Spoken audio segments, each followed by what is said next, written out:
Welcome my friends, this is Maniacal Incorporated, and today I'm going to try and deal with the standard of living crisis that has engulfed Ireland following the withdrawal of the East India Company from the British market. The prices of a number of goods has skyrocketed, in particular grain and clothing, so we're going to have to try and deal with that in this episode.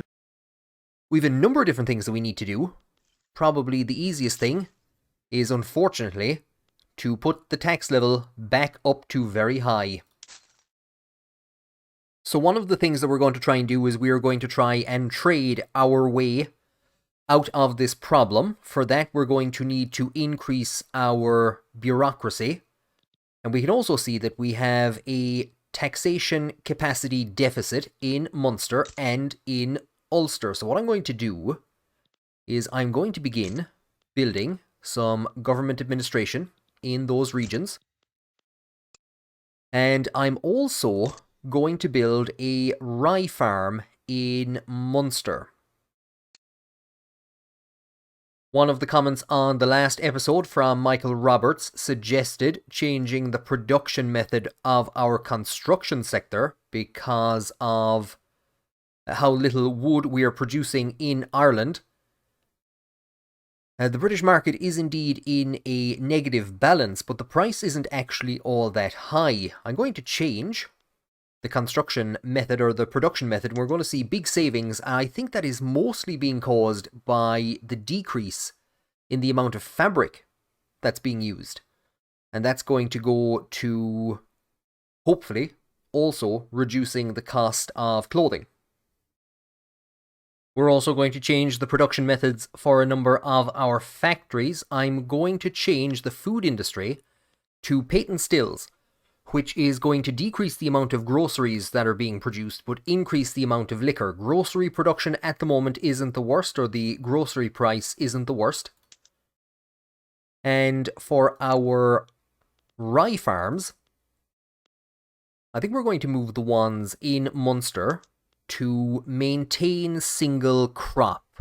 It's going to increase the amount of grain but decrease sugar, which is actually another good that is very expensive, but I think we're going to try and deal with this grain shortage first of all.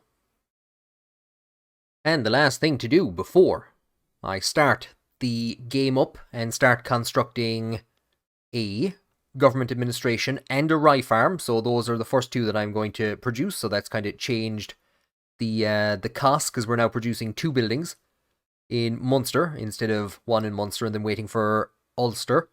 We're going to try and open up some trade routes for grain and clothing. We're going to try and get a chunk of grain in from the East India Company. And we'll go for clothing as well. And we're being told that we can get clothing from Qing. We could open up another trade route. I think we're going to leave it for now until we get some of that bureaucracy up and running, because of course we also need bureaucracy to help enact the dedicated police force. So we've made, I think, as many changes as we can. We will start off. We do have an option. I might just do it. Encourage agricultural industry in Munster. So that's going to use up most of the authority that we have. And we're now in a position to start up and see if we can get ourselves out of this crisis. And while we're dealing with this, we also need to keep an eye on our outgoings. We are 1 million in debt, and we can take up to 1.5 million. So one of the reasons I'm getting that rye farm done is because I want to try and build up an investment pool. So once we get these buildings built, it's going to be a while before we can get anything else done. We have baking powder unlocked. We've been working towards that. I don't think it's going to make any large difference for our food industry. It would increase grain consumption and sugar consumption and produce more groceries. Something we could look at later on once we get our grain scenario sorted out. To help to build up an investment pool, I would like to go for mutual funds, but that's going to take 6 years. So instead, I'm going to focus for now on mechanized workshops That'll give us sewing machines and mechanized looms for the textile mills, and mechanized workshops for furniture manufactories, which is also an area that we're going to have to get into. His Majesty the King of Ireland, Harry Hamilton, has intervened in the political process. Minus 10% enactment success chance would pretty much wipe out any chance of dedicated police force being enacted at all. So we are going to make the intelligentsia a bit angrier than they already are. We can see that the chance of a revolution occurring is dropping. Radicalization, however, is still very high, mostly at the moment as a result of the decreases in the standard of living and unfulfilled political movement demands. So we have just managed to get both of those bureaucratic centres built. Our bureaucracy is going up as we're not consuming any construction goods. Our economy is recovering. We're getting a bit of an investment pool together. We'd probably want about 100,000 in there before we start building any more rye farms, and I think we're going to focus predominantly on rye farms at the moment.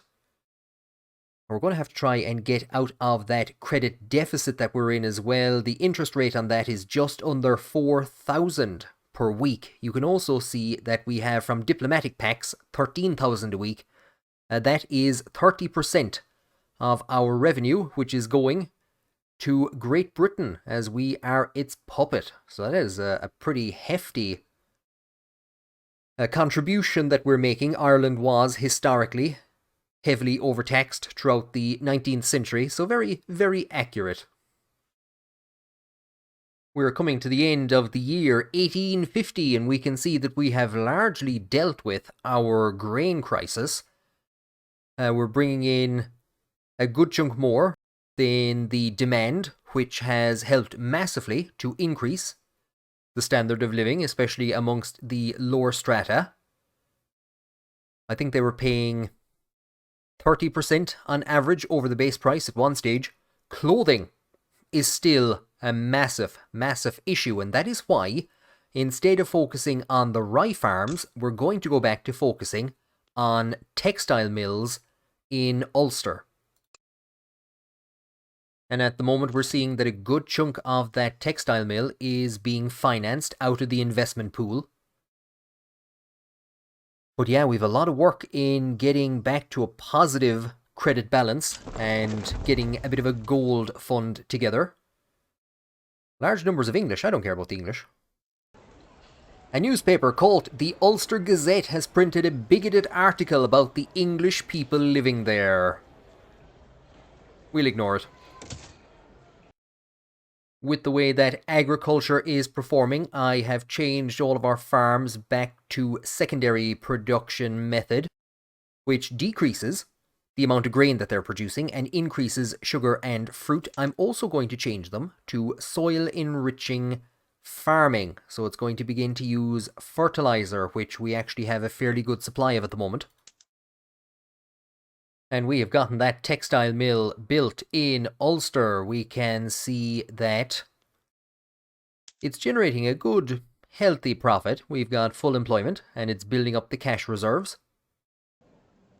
Political parties are struggling to gain campaign financing. We could support the Conservative Party. It's going to be 1,200 in government expenses for 2 years.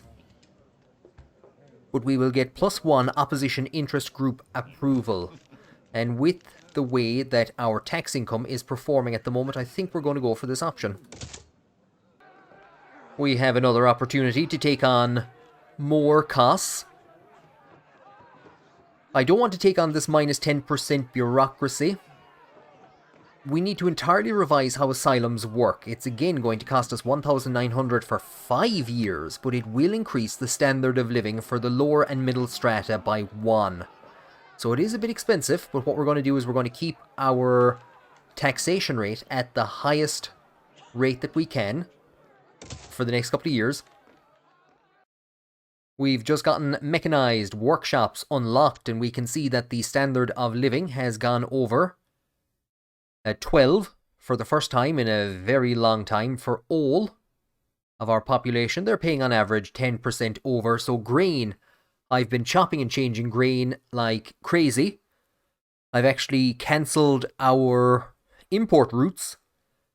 We're making enough in Munster alone to actually sustain the population, and possibly Britain has also tried to get the grain issue under control, but we have more than enough grain at the moment. Clothing and liquor are still two big things that we need to deal with. Tobacco. Have we gotten sugar under control? It looks like it. So it's predominantly clothing and liquor and tobacco. We can't do anything about tobacco. We can do something about clothing. We have some new production methods. Mechanized looms will decrease the number of labourers that we need. And sewing machines. So we're going to make this change immediately. Craftsman sewing, that's going to increase it to luxury clothing, which we don't want to do right now. And for the mechanized loom, we won't go with this one just yet. Even though, are we having issues employing people? Let's give it a go. We'll see. We'll watch it for a while and we'll see how it does. In terms of research, there's nothing here that jumps out at me immediately. Nothing in society, bar mutual funds, which is going to take 5 years, so we're going to go for improved fertilizer. Back to our textile mills in Ulster. This is pretty much what's keeping our economy going at the moment. Not massively dissimilar to how the Irish economy would have functioned in the 1850s. We're going to put in another textile mill. Something that we're going to take a look at some stage is the fact that glass and lead are also a bit high in their value at the moment. That gives us an opportunity to expand our lead mines in Leinster. I'm not going to start that immediately, and I have already begun glassworks in Leinster. It's not exactly the most accurate, but here's Waterford. It's actually in Munster, but they've put it on the entirety of the city, on the opposite side of the River Suir. And Waterford was, until quite recently, I suppose it's still quite well known for its crystal glass, and it was quite well known in the mid-1800s for crystal glass, and the industry kind of closed and was reopened in the mid-1900s as Waterford Crystal. So I'm going to try and make, and it was my goal for this playthrough until we actually got a bit of a standard of living crisis. My main goal was to see if we could corner the world supply of crystal glass. So that's going to be something that I will return to once we get our economy some way under control. We've gotten that credit deficit down to, we're approaching 500,000 in the red. And you can see that our interest payments have also dropped heavily. Our diplomatic pax, however, has increased as our revenue increases. Thanks, Britain. We have election results in Ireland. The Conservative Party still dominating with 46%. I don't think there's any immediate change or any immediate need to change the government. We're going to see if we can get the dedicated police force enacted. We're also seeing radicalism dropping heavily as we are predominantly getting that standard of living crisis sorted out. The population is still decreasing. It kind of looks to be levelling off though, and we have now gotten dedicated police force enacted. With the way things are functioning in the country at the moment, at the last election, the Conservative and Liberal Party got the two highest votes. We have them in government, largely neutral except the landowners who are unhappy, and that is causing a minus 20% agriculture tax income, minus 20% ranching tax, and minus 20% plantation tax income. So doing something to make the landowners happy is going to be important. We are actually beginning to see an ever so slight increase in population for the first time in a very long time. However, it's always raining in Ireland. The weather isn't great. I'm sure people want to go somewhere a bit better. I think we'll push for colonial resettlement. There is support that landowners will endorse that, as will the armed forces. The rural folk, however, will heavily resist that change. It's going to be the same either way. We are going to attempt to enact colonial resettlement. Britain has decided to engage in a diplomatic play, which has activated this window here. We have just gotten a ton of bureaucracy from the petty bourgeoisie, from the middle managers trait, because we're keeping them happy. I think they just appeared out of nowhere. I think they're a new faction. So we have a ton of bureaucracy. Unfortunately, we need to create more. We still have a taxation capacity deficit in Munster and in Ulster, and I want to get a government admin in Leinster up to 10. That's needed for one of the journal entries, Central Archives. So we're going to go on a massive increase of our government administration. Now, we can use all this new bureaucracy that we're generating. We can use that on institutions and to open up more trade routes. And there we go, first time's a charm. We have managed to secure colonial resettlement. We're getting in a ton of pop-ups about that diplomatic play. Our standard of living has increased dramatically, and our pops are actually paying on average slightly below the base price. Grain has gone down a good chunk. Clothing has dropped from plus 40 to plus 12%. Furniture has dropped. And most other things are under control. Glass is remaining expensive, so we might very well look into getting lead and glass up and running in Leinster next. And with our new colonial institution in place, we're going to briefly move away from improved fertilizer to quinine, which we need if we want to go and colonize any part of the world. Quinine has been unlocked, so too, however, has the revolutionary fervor of the rural folk. They're approaching 100. And we have a revolution! Well, this was a bit unexpected. The Irish Revolution has spawned in Munster. Munster and Connacht have split off and declared war on the rest of the country. This was a bit of a surprise. Hopefully we're going to be in a position, I expect that we're in a position to deal with this. We will start by mobilizing Jack Ash, and we're going to tell him to advance on the front, the only front that we have, the Munster-Ulster front. Historically, there were, of course, a number of rebellions throughout the 19th century. You had the 1803 rebellion, shortly after the 1798 rebellion. Again in 1848, 1860, I can never remember, is it 66 or 67?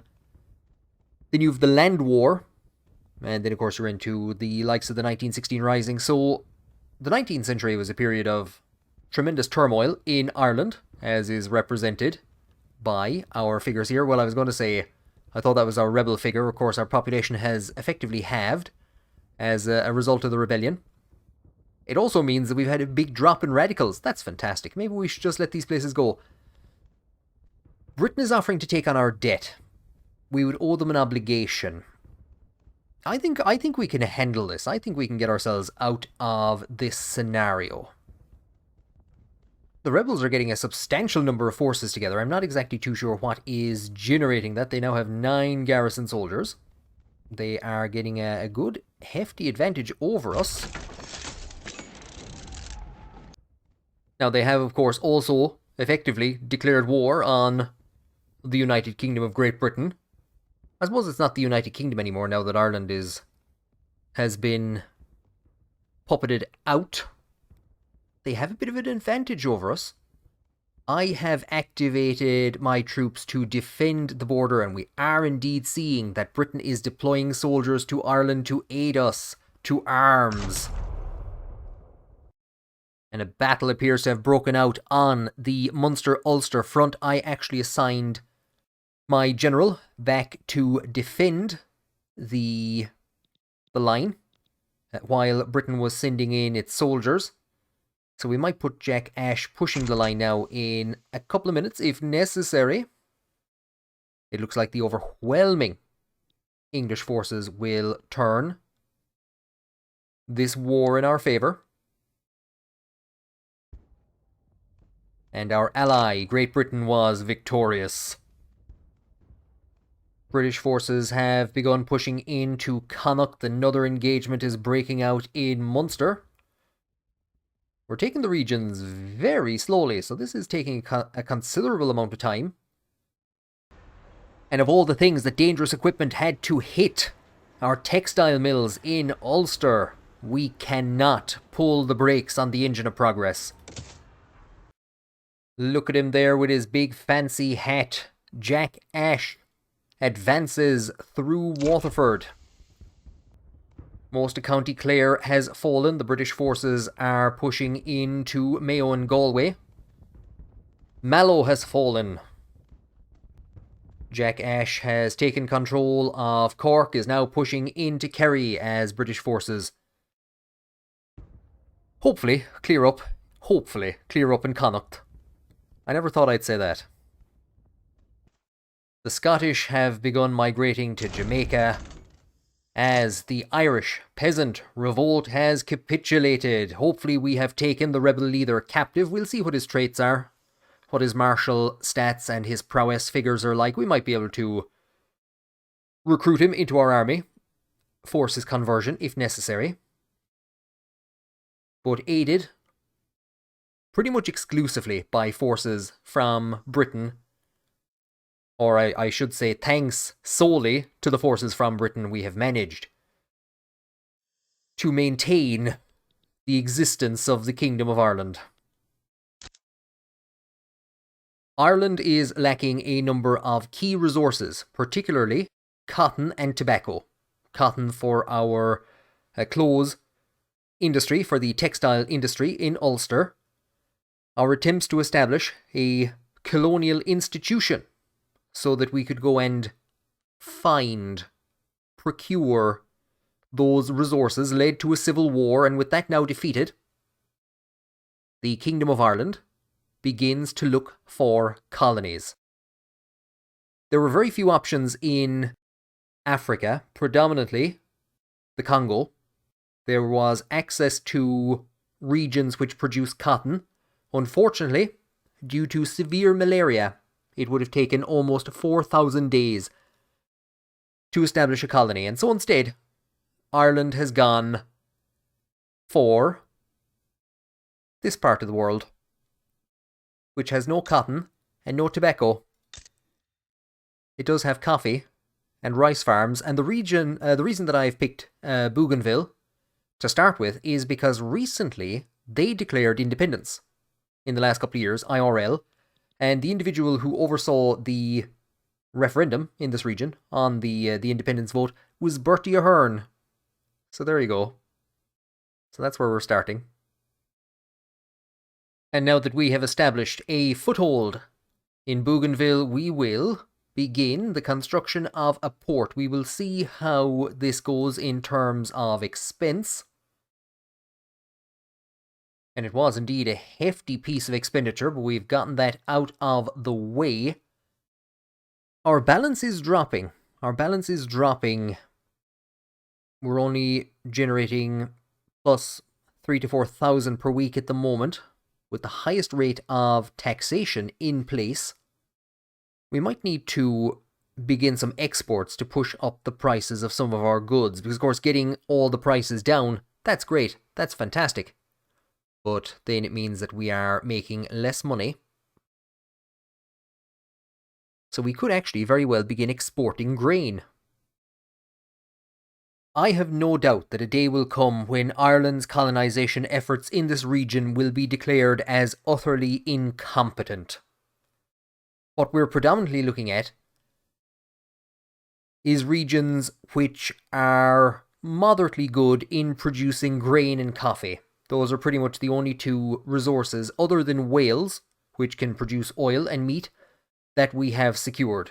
No raw resources such as access to timber, iron, or coal.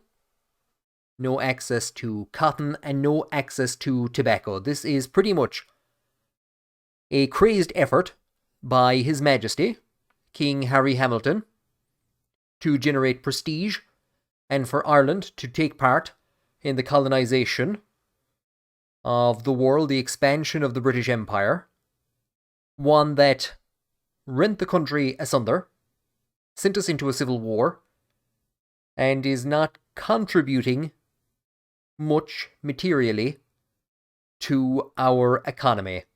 We're going to continue our efforts in this region. Let's go for here. I was happy out building my lead mine in Leinster, thinking about building some ports in Munster and Ulster, when all of a sudden there was kind of a jump in our income. And I see that forces are mobilizing. Battlefronts are being drawn. Radical Great Britain, under the command of Emperor David Fitzjames of Scotland. It's causing a bit of trouble. We're siding at the moment with Britain, as is Portugal. So I think we're going to keep things like this. But yeah, Britain is destabilizing. There is a rebellion. This hasn't massively impacted our standard of living. The East India Company leaving has had more of an effect than an actual civil war in Britain, or a potential for civil war in Britain. We'll see exactly what goes on here. The cost of man-of-wars has just gone from £17 to £76. Ammunition has gone up. Luxury clothing has fallen. The United States is now supporting Britain. Radical Britain still has a huge amount of mobilized battalions in comparison to what Britain actually has, but I'll be expecting Portugal and the United States to actually get their forces in at some stage.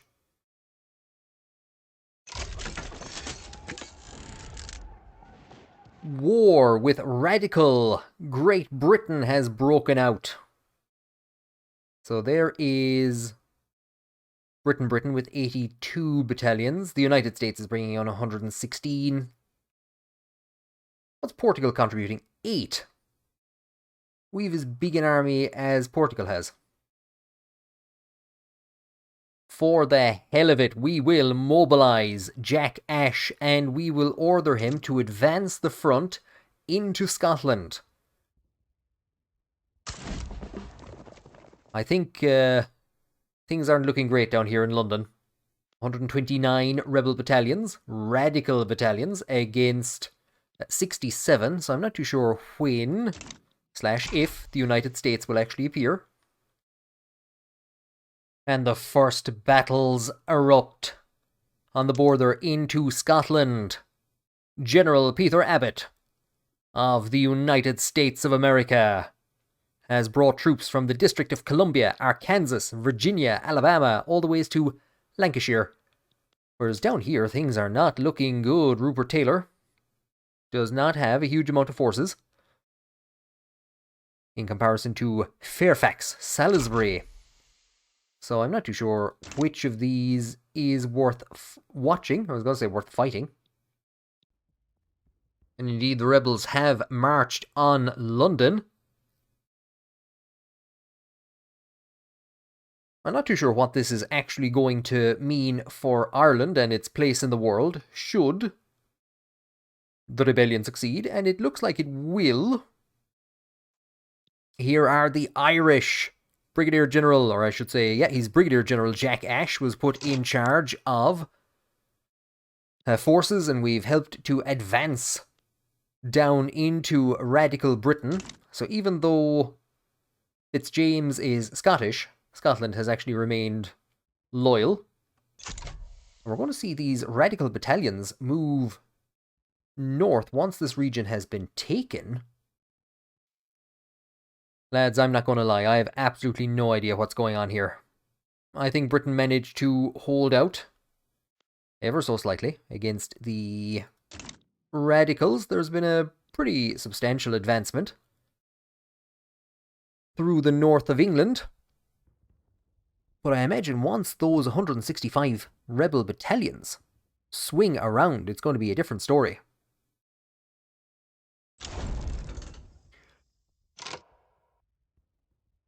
Capitulation! The following war goals were enforced on Great Britain. Annex Great Britain. And I've seen pop-ups about Ireland joining the British market.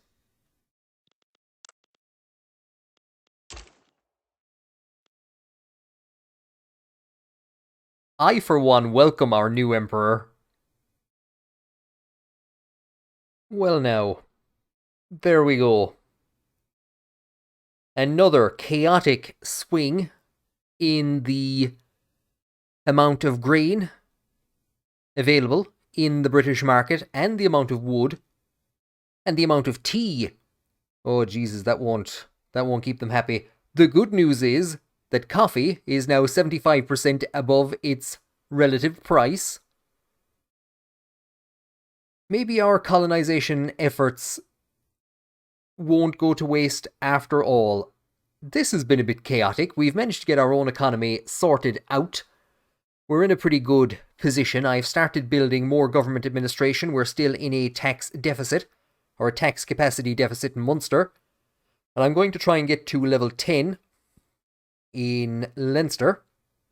We're also going to need to start building, or at least increasing, our university in Leinster to try to get through some techs a bit faster. Everything is taking 3 years at the moment. We're not getting much of a tech spread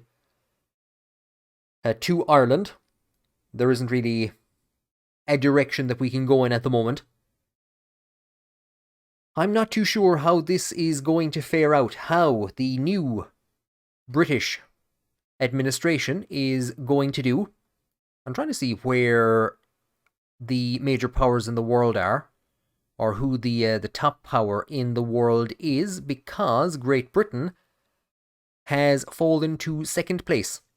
So there you go. I might figure that out by the next episode. Thank you for joining me on this one, and I hope that you will join me on the next one, when we will be just as loyal to the Emperor as we have always been.